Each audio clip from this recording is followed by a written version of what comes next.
In this tutorial po, ituturo natin kung paano mag-encode ng isang Livegood account gamit ang crypto.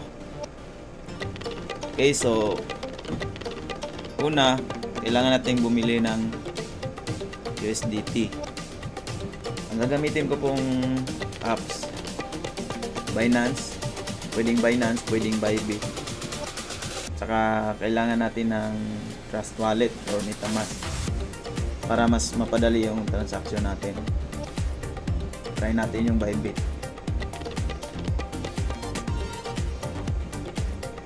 Ayan, so dito makikita nyo merong P2P trading.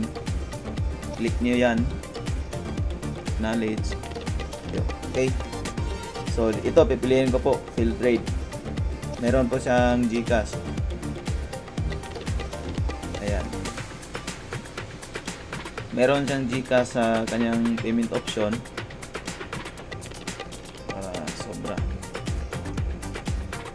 Click buy.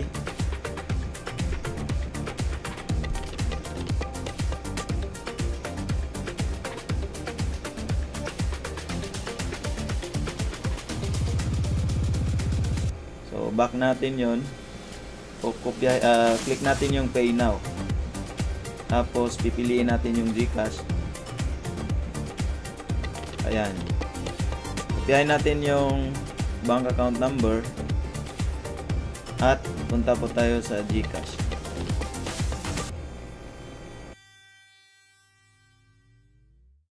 Send natin. Paste natin yung number at ilagay natin yung amount. Exact amount dapat.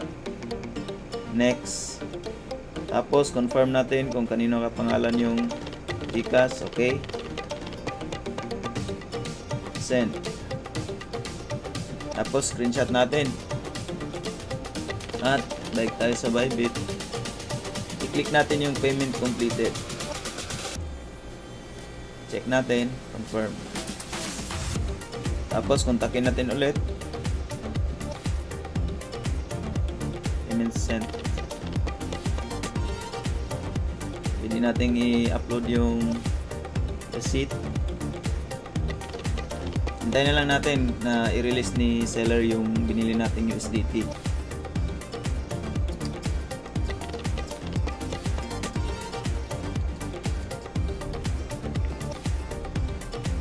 Ayan, so andito na.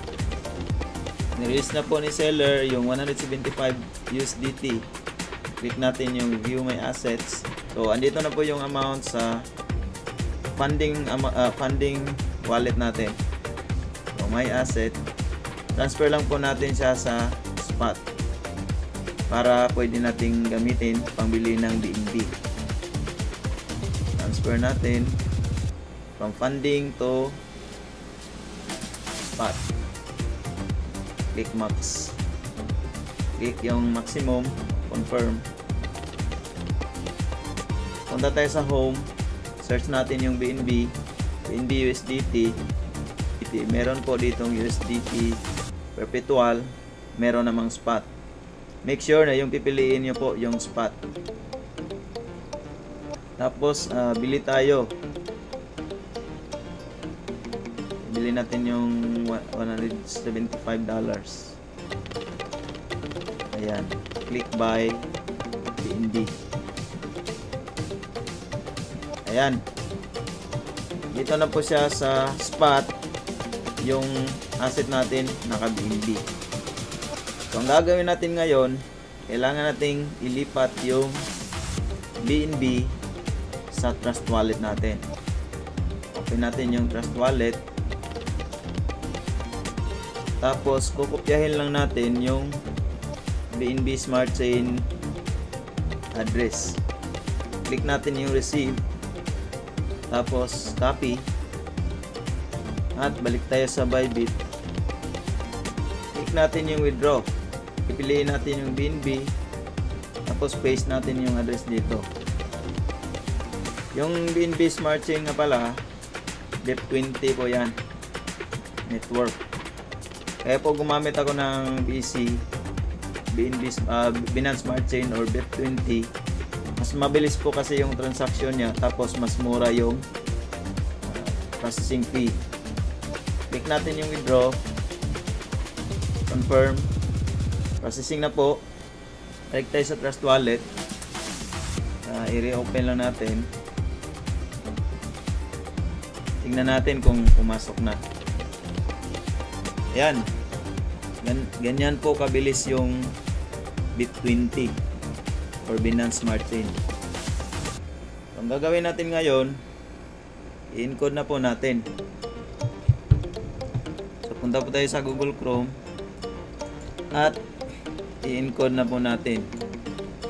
Siya nga pala, si Ma'am Rosita Hupa, naka-pre-enroll na po siya. Ito po yung ID number niya. So, ang gagawin natin, kopyahin natin yung email niya. Punta po tayo sa securemyposition.com at ilagay natin yung email address. Then, click natin yung View My Team. Okay. Double check natin kung kanino siya direct, sino yung upline niya.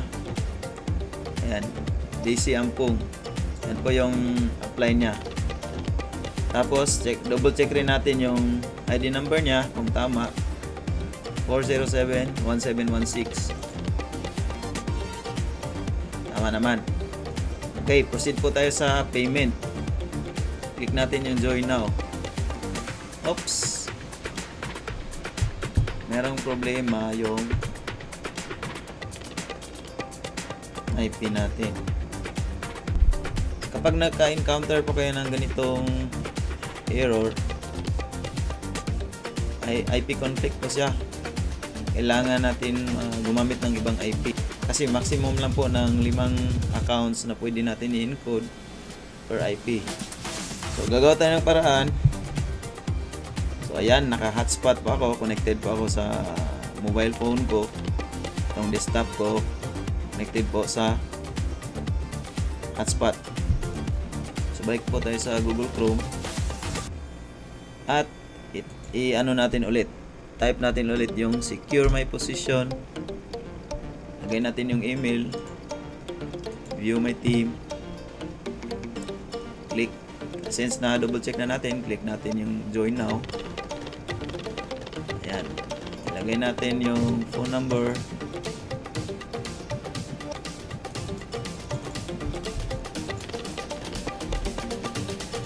Username.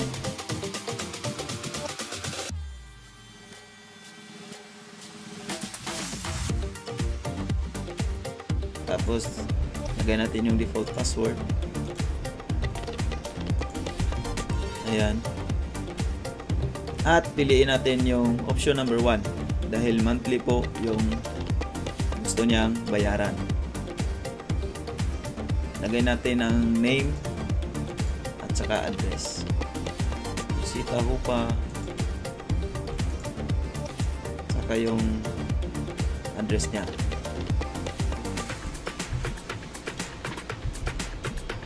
Ayan.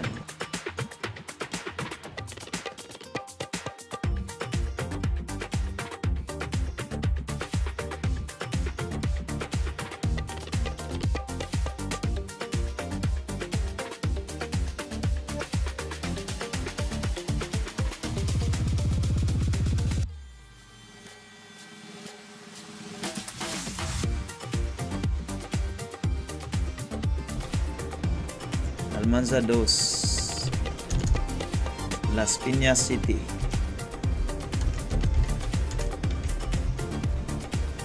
Tapos ilagay natin ang state code, Las zip code 1750. Ayan.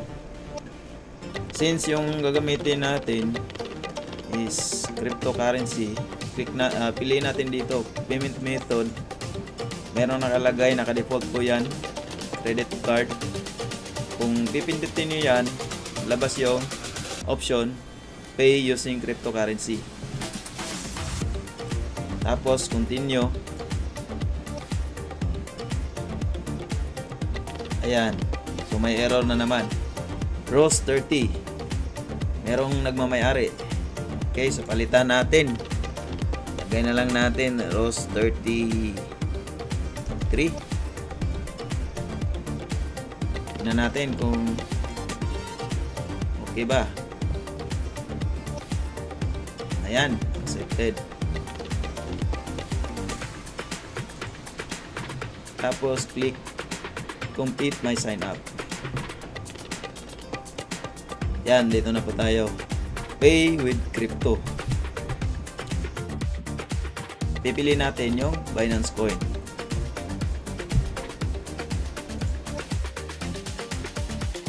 Yan, nag-generate ko siya ng receiver address at saka amount. Amount in BNB. Yan. Open natin yung Trust Wallet. Meron siyang laman 0.75 BNB or $175. Ang gagawin ko po, i-scan ko lang yan. Send. Tapos dito naman, pwedeng i-copy paste niyo po yung address dito. Click niyo po yung copy or i-scan na lang natin sa Trust Wallet. Click natin tong ayan, allow. Tapos scan natin yung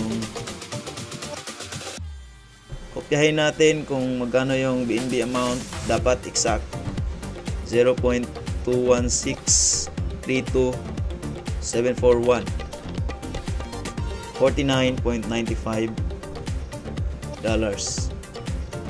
Continue. Confirm.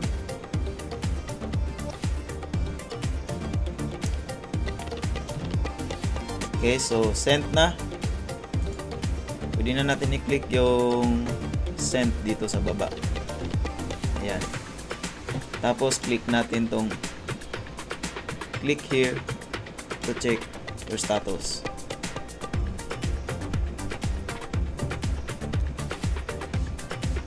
After 1 to 2 minutes, pagka gumamit po kayo ng Binance Coin, mas mabilis compared sa other network.